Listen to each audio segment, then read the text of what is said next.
안녕하세요. 크리스찬 독서실입니다. 오늘은 론 펜달의 너의 인생을 걸어라 세 번째 시간입니다.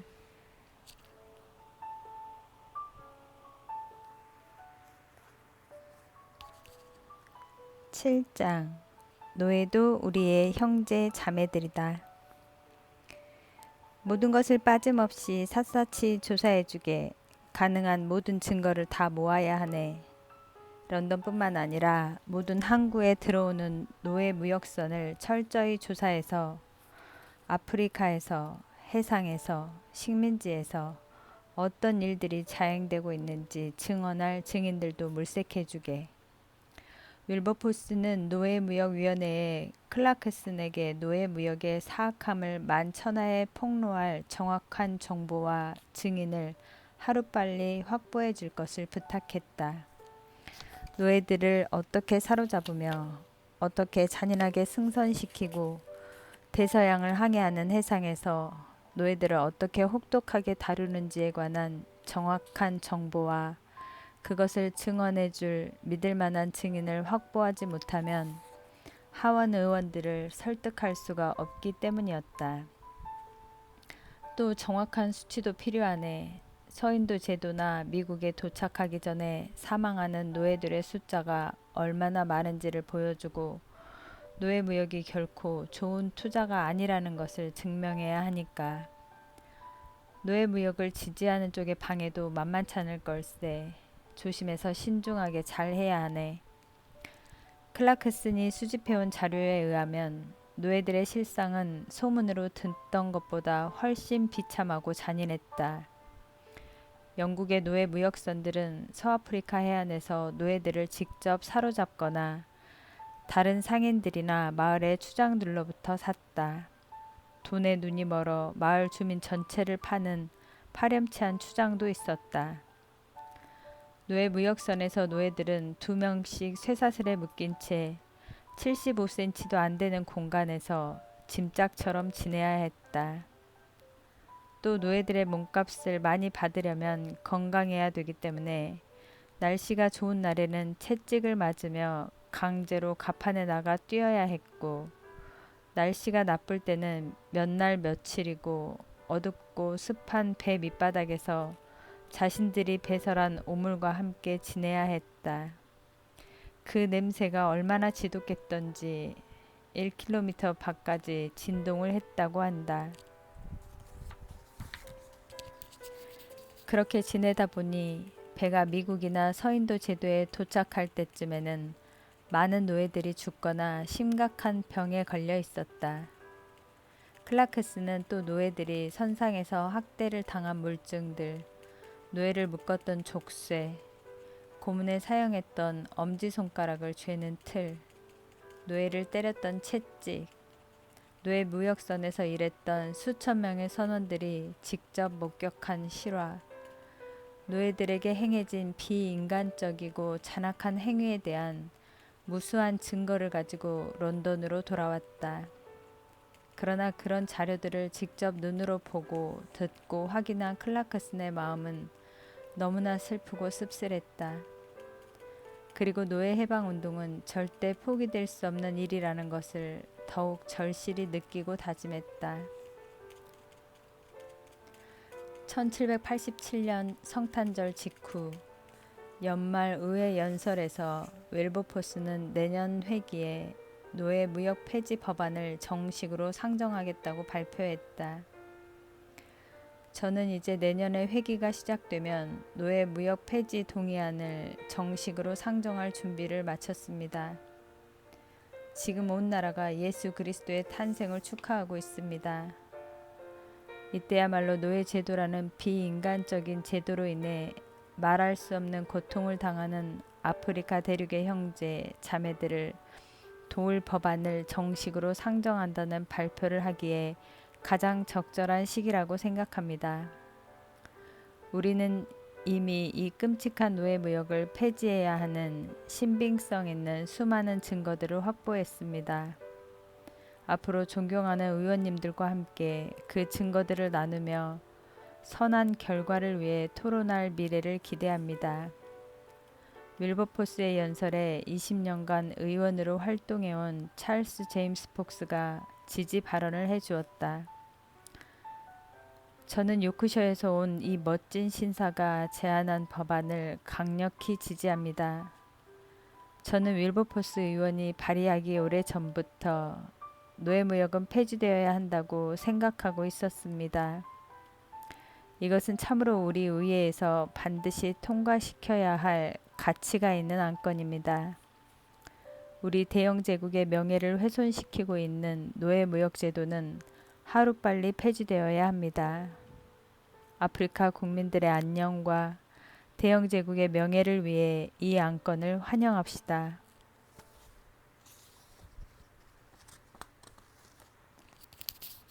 성탄절 분위기에 힘입어 윌버포스의 안건은 많은 의원들에게 호의적인 반응을 불러일으켰다.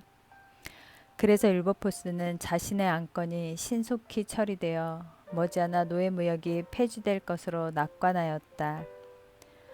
클라크슨이 수집한 증거에 수상으로 있는 피트의 도움까지 합하면 모든 것이 순조롭게 진행될 것이라고 예상한 것이다. 사실 1788년 2월까지는 모든 일이 순조롭게 잘 진행되었다. 국왕인 조지 3세도 추미론의 노예무역의 실상을 조사하도록 지시를 내렸고 이제 대대적인 공개 토론회만 벌어지면 노예무역의 실상이 만천하에 드러날 것이고 그러면 노예무역의 잔악성이 폭로되고 노예무역은 순식간에 폐지되리라 생각하며 윌버포스의 마음은 들떠 있었다. 그러나 현실은 그렇게 호락호락하지 않았다. 윌버포스의 낙관은 심한 반대에 부딪혔다. 추미론 공청회에서 노예무역 지지자들은 노예들이 단순히 피해자들이 아니라고 주장했다. 전쟁 포로로 죽임을 당하거나 범죄자로 실형을 받아 마땅한 자들이 각종 학대로부터 벗어나는 유일한 길은 오직 노예로 팔려가는 길뿐이라는 것이었다. 즉 노예제도는 죽을 사람을 살려주는 절호의 기회라는 논리였다. 게다가 노예무역 지지자들이 확보한 증인들은 새로운 세계에 정착하여 훨씬 잘 살고 있는 노예들을 소개하며 대중들을 설득시켰다. 설상가상으로 윌버포스 편에서 증언을 하기로 약속한 사람들조차 나중에 보복이 두려워 증언을 포기하거나 엉뚱하게도 지지자들의 증언자로 나서는 일까지 생겼다. 윌버포스는 노예 무역을 지지하는 자들의 저항이 얼마나 거센지를 절실히 느꼈다. 국왕과 귀족층은 대부분 지지자들의 편이었다. 다수의 귀족들이 노예 무역선 성장들, 노예 무역에 자금을 투자한 사업가들, 그리고 식민지를 통치하는 영국 관리들의 이익을 대변하려고 일어섰다. 그리고 다수의 의원들은 노예무역이 가져다주는 경제적인 이득을 강조함과 동시에 노예무역에 관련된 사람들의 사유재산권 보호와 자유무역 정신을 옹호하려고 노력하였다. 이것은 영국의 위대한 영웅 넬슨 제독의 입장이기도 했다. 그는 서인도 제도 식민지를 유지하기 위해서 모든 수단과 방법을 동원해서 싸우겠다는 의지를 밝혔다. 나는 오랜 전통을 자랑하는 유서 깊은 학교에서 우리가 가진 서인도 제도의 귀중한 재산을 소중히 여겨야 한다고 배우며 자랐습니다. 그들의 정당한 권리는 그 누구에 의해서도 침해될 수 없고 나는 그들을 보호하기 위해 저주받아 마땅한 윌버포스의 독선과 그의 위선적인 동지들에게 맞서 끝까지 싸울 것입니다. 그 밖의 의원들은 단순히 변화를 두려워하여 망설이고 있었다. 그들은 노예무역을 폐지하면 영국이 누리는 번영을 하루아침에 유럽의 다른 나라들이 차지하게 될 것이라고 믿었다. 1788년 2월 중순 추미론의 공청회는 계속되고 있었고 법안을 통과시키기 위해 몸을 아끼지 않고 뛰어다니던 윌버포스가 쓰러지고 말았다. 원래 병약한 체질에 몸을 돌보지 않고 과로한 탓이었다. 그런 상황에서도 윌버포스는 병상에 누워서 동의안 준비를 계속해 나갔다. 지금 당장 모든 일을 내려놓고 무조건 쉬지 않으면 30세가 되기 전에 사망한다는 의사들의 강요에 하는 수 없이 윌버포스는 4월에 광천수로 유명한 바스로 여행을 떠났다. 휴양지에서 윌버포스는 피트 수상에게 이런 편지를 보냈다. 이곳으로 온 이후 점차 건강이 좋아지고 있다네. 그러나 의사와 가족들은 절대적인 안정이 필요하다며 런던으로 돌아가지 못하게 막고 있네. 그래서 나를 대신해서 의회에 노예무역 폐지 동의안을 상정해 주기를 간곡히 부탁하네. 수상이 도와준다면 이 법안은 반드시 통과되리라 믿네. 피트는 법안을 대신 상정해달라는 윌버포스의 부탁을 수락했다. 수상으로서 피트는 노예무역 지지 세력의 실체와 압력, 또 왕실의 냉담한 반응을 무시하기가 쉽지 않았지만 윌버포스와의 우정을 생각해서 수락한 것이었다. 그러나 피트의 동의안은 윌버포스만큼 강력한 설득력이 없었다. 노예무역을 지지하는 사람들의 신기를 건드리지 않기 위해 적당히 얼버무리는 표현들을 사용했기 때문이다. 한편 의원 중 윌리엄 돌벤경이라는 사람은 윌버포스 측과는 관계없이 독자적으로 노예무역선에 선적하는 노예의 숫자를 조정하자는 안건을 상정했다. 그것은 노예무역 폐지와는 비교도 안 되는 미약한 법안이었지만 일단 노예제도 폐지론자들의 극단적인 목소리를 일시적으로나마 잠잠케 하는 데 효과가 있다는 생각에서 절충안으로 받아들이자는 움직임이 일어났다.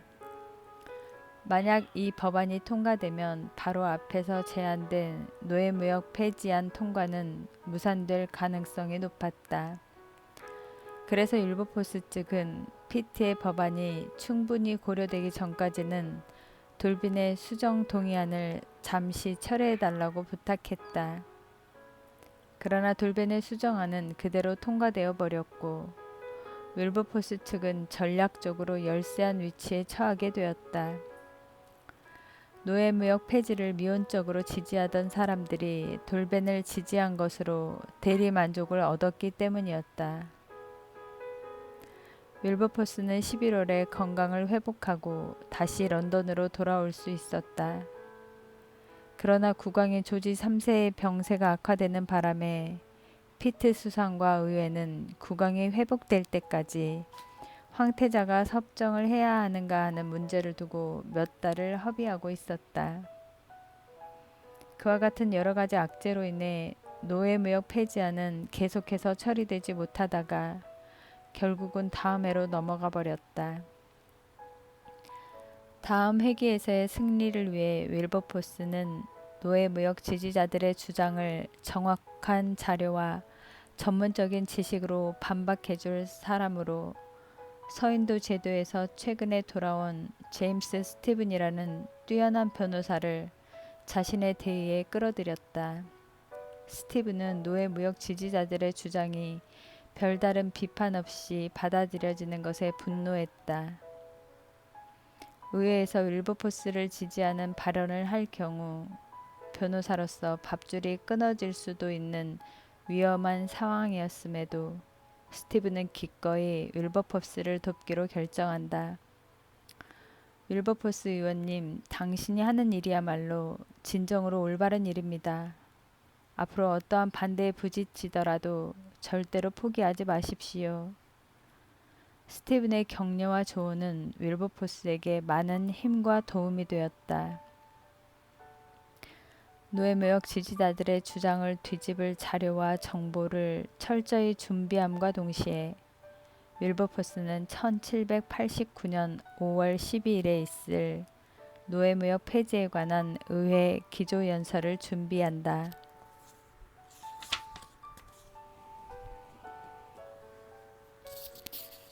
이번에는 자신의 특기인 멋진 연설이나 현란한 말솜씨보다는 노예무역이 폐지되어야 하는 구체적인 이유에 집중해서 의원들의 심장에 호소하는 전략을 택했다. 저는 이 문제에 대해 그 누구도 비난할 생각이 없습니다. 단지 이 참혹한 노예무역이 의회의 권위 아래서 시행되도록 방관했다는 점에서 영국 전 의회와 더불어 저 자신 참으로 수치스럽게 생각하고 있습니다. 이것은 우리 모두의 책임입니다. 우리 모두가 힘을 합해 해결해야 할 문제입니다. 누구도 이 문제에서 자신의 무죄를 주장할 수는 없습니다. 이어서 윌버포스는 장장 3시간 이상에 걸쳐서 노예들이 이송되는 과정을 상세히 설명했다. 그리고 노예무역이 아프리카에 미치는 악영향, 바다를 건너며 발생하는 인명의 손실과 학대, 서인도 제도의 집단 농장은 더 이상 노예 유입이 없이도 잘 운영될 수 있음을 하나하나 조목조목 열변을 토하며 전했다. 윌버포스는 한 번의 연설을 위해 준비하는 기간은 수주가 걸렸으나 실제 연설을 할 때는 연설문 없이 했다. 에드먼드 버크는 윌버포스의 연설에 대해 그의 연설의 명확함과 밀어붙이는 추진력은 가히 고대 그리스의 전설적인 웅변과 데모스테네스를 능가한다고 극찬하였다.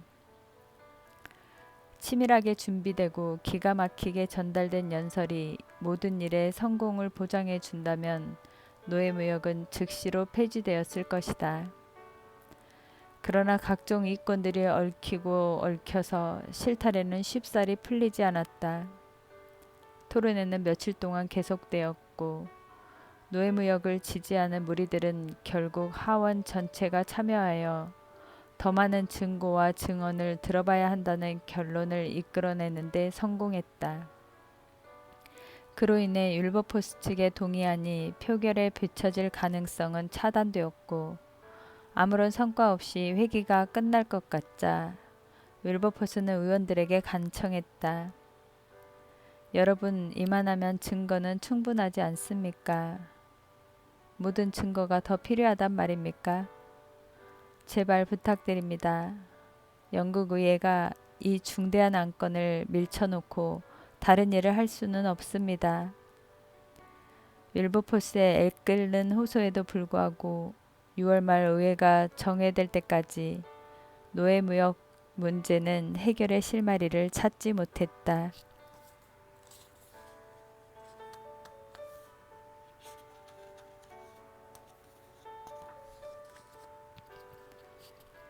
(8장) 사회의 악한 관습을 개혁하라. 사람들은 윌버포스 하면 노예무역을 폐지시키기 위해 노력한 사람으로 기억하고 있다. 그러나 윌버포스는 노예무역의 폐지 외에도 사회의 악한 관습과 부정부패를 뿌리 뽑기 위해서도 헌신한 사람이다. 1787년 10월 25일 일기를 보면 윌버포스는 자신의 사명에 대한 하나님의 분명한 뜻을 알고 있었다. 이때 그의 나이는 27세였다. 전능하신 하나님께서 나에게 2가지 큰 일을 맡기셨다. 하나는 노예제도를 없애는 것이고 다른 하나는 사회의 악한 관습을 개혁하는 것이다. 노예무역을 반대하는 전투를 하면서 동시에 그는 하나님께서 자신에게 주셨다고 믿는 이 2번째 사명을 위한 싸움을 준비하고 있었다. 그러나 이것은 여러 면에서 노예무역을 폐지하는 것보다 훨씬 더 어려운 일이었다. 또한 노예무역과는 비교도 할 수 없는 거센 반발과 비난을 각오해야 했다. 왜냐하면 당시 영국을 지배하고 있는 귀족과 상류층 사람들은 자신들의 관습이 개혁되어야 할 필요성을 전혀 느끼지 못하고 있었기 때문이다. 오히려 그들은 지금이 영국 역사상 가장 화려한 문명 시대라고 자랑스러워하고 있었다. 역사가 존 말로는 영국 사회의 타락상을 이렇게 표현했다. 영국 상류계층의 난잡하고 방탕한 생활은 프랑스 혁명 이전의 프랑스와 정치, 사회, 도덕적인 면에서 우열을 가릴 수 없을 만큼 타락했다. 하나님을 만난 뒤 윌버포스의 영적인 변화가 얼마나 철저했는지를 알지 못하는 사람들은 그가 상정한 도덕적 개혁 안에 놀라움을 금치 못했다. 놀랍게도 윌버포스가 개혁을 제안한 영역은 상류층이 즐기는 거의 모든 문화와 관습이었기 때문이다. 18세기 상류층 사람들에게는 도덕적 절제가 없었다. 흥청망청 먹고 마시며 노는 것이 그들의 문화였고 도박은 상류층 신분의 상징으로 여겨졌다. 그리고 영국의 신사숙녀는 도박으로 진 빚은 반드시 갚는다는 것을 무슨 불문율처럼 자랑스러워하고 있었다. 귀족들은 하층민들을 천박한 인간들로 무시하면서도 같은 귀족끼리는 조금만 모욕을 당해도 총으로 결투를 했고 또한 정상적인 방법으로 가문을 이을 상속자를 얻지 못할 경우 부도덕한 방법으로 자식을 얻는 것도 묵인되었다. 아이러니하게도 윌버포스는 자신이 한때 상류층의 타락한 문화에 젖어서 살았기 때문에 그런 상류 사회의 문제를 더 정확하게 볼 수 있었다. 상류층이 향락과 퇴폐 문화에 빠져서 허우적대는 동안 서민들과 도시 빈민자들은 가난과 알코올 중독으로 병들어 있었다. 부자들처럼 고급 술을 마실 수는 없어도 삶의 고통을 잊어버리기 위해 싸구려 독주인 진을 마시며 술에 빠져 살았다. 한때 런던에서 죽은 사람의 8분의 1이 독주를 많이 마셔서 사망했다는 얘기까지 있었다. 술 마실 돈을 마련하기 위해 자녀를 죽이는 사람이 있는가 하면 날마다 폭행과 싸움이 끊이질 않았고 범죄는 경찰이 손댈 수 없을 정도로 늘어났다. 범죄가 증가하면서 사소한 것에까지 사형이 내려졌다.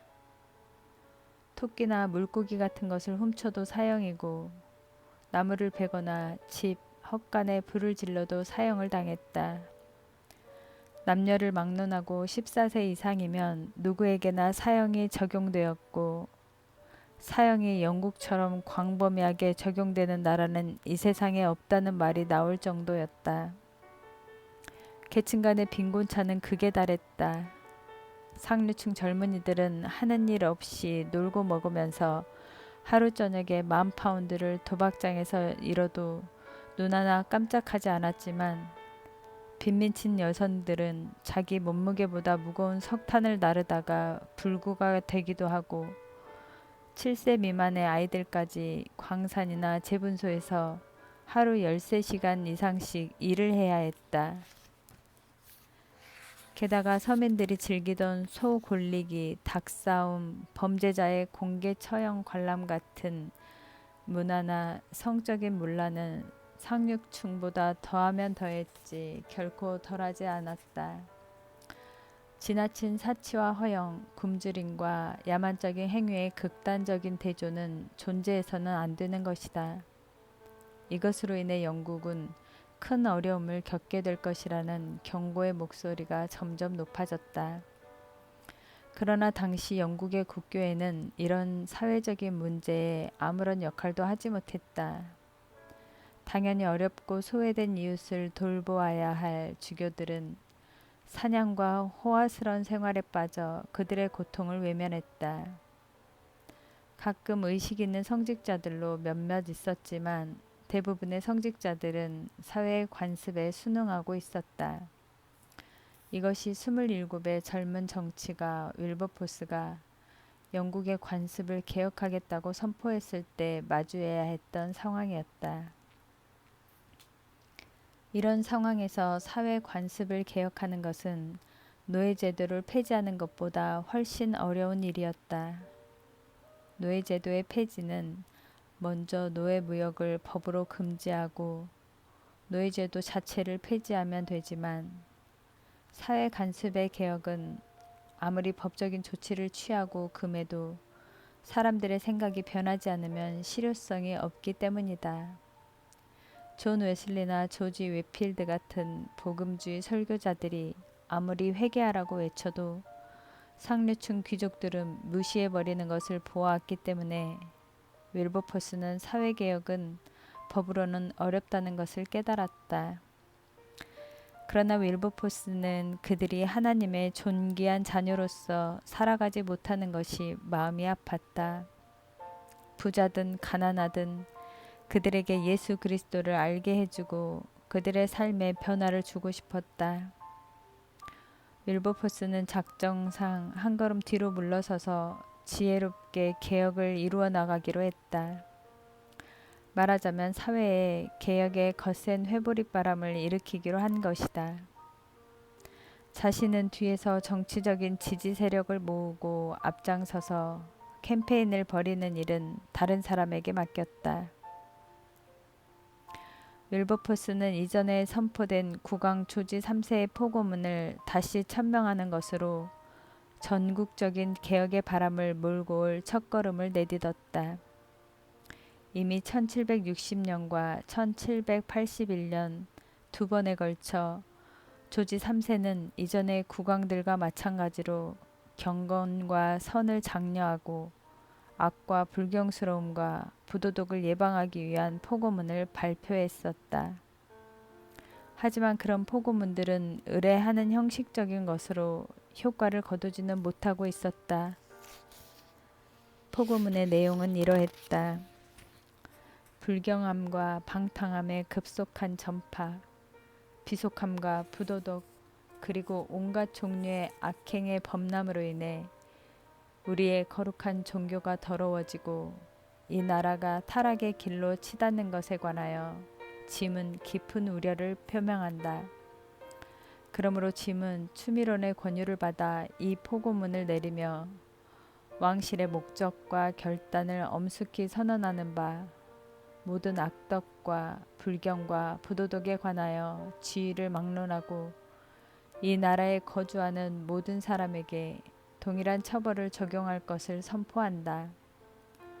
특히 짐과 가까운 곳에서 일하는 귀족들의 경우도 예외가 되지 않음을 명백히 밝힌다. 국왕이 선포한 포고문을 국민들이 그대로 지켜준다면 무슨 문제가 있겠는가? 하지만 말로 선포되는 포고문은 그야말로 종이 호랑이에 불과한 것이었다. 물론 포고문의 법적인 강제성이 전혀 없는 것은 아니다. 특히 이 포고문은 국교회에서 1년에 4번 예배 후에 낭독되도록 법으로 규정되어 있었고 이 포고문에 위배되는 행위를 하는 자는 처벌을 받게 되어 있었다. 그러나 현실에서는 늘 그렇듯이 그것이 제대로 시행되지 않고 있다는 것이 문제였다. 그래서 윌버포스는 포고문이 실제 효과를 보려면 위로부터 아래로, 아래로부터 위로 쌍방의 개혁이 이루어져야 한다고 생각했다. 이 개혁의 실천을 위해 윌버포스는 포고문 실천단체를 조직하여 상류층 인사들 중 자신과 뜻을 같이 하는 사람들을 포함해서 다양한 계층의 인사들을 영입하여 다방면에서 지지를 얻어내고자 노력했다. 그러나 포고문 실천위원회의 핵심 인물은 역시 찰스 미들턴경, 에드워드 엘리엇, 해나 모어, 헨리 손턴 같은 복음주의자 친구들이었다. 이들의 활동과 윌버포스의 사람의 마음을 움직이는 설득력에 힘입어 이 실천단체는 점차 확대되어 목회자, 주교, 대주교, 다수의 귀족들로 구성된 제법 큰 단체가 되었다. 다음 단계로 윌버포스는 사회개혁에 대한 대중들의 공감을 얻고 개혁의 바람을 일으키기 위해 경찰, 교회, 교도소 관계자들을 초청하여 복음은 실천 토론회를 가졌다. 작고 사소해 보이는 범죄가 점차 교수행에 처해질 만한 악한 죄로 발전한다는 윌버포스의 주장은 음주, 매춘, 도박 같은 범죄에 대한 경각심을 대중들에게 일깨워 주었고, 이 흐름에 동조해서 유명한 작가들이 앞다투어 도덕적 개혁을 부추기는 글과 책을 발표하기 시작했다. 그중 포고문 실천위원회의 핵심 멤버이면서 유능한 극작가이며 시인으로 영국 문필가 협회의 정식 회원이기도 한 해나 모어는 먼저 상류층 사람들이 도덕적 삶의 모범을 보여야 한다고 강조했다. 부자들이 타락한 가운데서 가난한 사람들을 개혁하는 일은 샘의 원천이 중독된 상태에서 강물에 향수를 뿌리는 행위와 같다. 한편에서는 존 웨슬리, 찰스 웨슬리, 조지 위필드에 의해 시작된 영적 각성운동과 부흥의 바람은 도시 빈민층을 시작으로 해서 점차 중류층으로 확산되었고, 일부 의식 있는 상류층에까지 영향을 미침으로써 윌버포스의 개혁에 도움을 주었다. 그 결과 윌버포스의 사회개혁은 성공을 거두어 국민 전체의 도덕성을 상당히 향상시켰다. 많은 귀족들이 사교 클럽을 탈퇴했고 24시간 영업을 하던 선술집들은 저녁 9시만 되면 문을 닫았다. 주일에는 교회에서 예배를 드리고 가족과 지내는 시간이 늘어나면서 가정 예배를 드리는 가정 수도 증가했다. 사람들은 종교에 관해 진지한 대화를 나누었고 목회자들의 자질도 향상되었다. 물론 이 과정에서 기득권 세력들로부터 많은 중상모략과 비난이 있었지만 윌버포스는 자신이 한 일에 대해 칭찬을 바라지 않은 것처럼 비난에도 크게 신경 쓰지 않았다. 그리고 현재의 결과에 만족하지 않고 계속해서 끝까지 사회의 악한 간습들과 싸워나갔다. 윌버포스가 이루어낸 쾌거는 이뿐만이 아니었다. 가난한 이들의 피를 빨아먹는 복권 제도를 폐지시켰고 어린이 노동보호법을 통과시켜 노동자들의 노동시간을 제한시켰다. 가난한 이들을 위한 무상진료병원을 세우고 무상교육으로 문맹 퇴치에도 큰 기여를 했으며 고아, 과부, 결손가정, 굴뚝 청소부 같은 소위 사회에서 소외된 자들을 돕는 일에도 앞장섰다. 또 야만적인 형벌 제도를 개선시키고 처벌보다는 교화에 초점을 두게 했다. 상류층에서는 결투 제도가 폐지되었고 파티와 잡담으로 시간을 때우던 상류층 부인들이 사회봉사에 관심을 가지기 시작했다.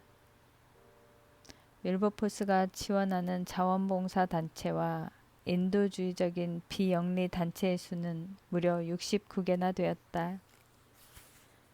영국의 도덕개혁에 나 같은 사람이 조금이나마 공헌할 수 있었다는 것을 영광으로 생각한다.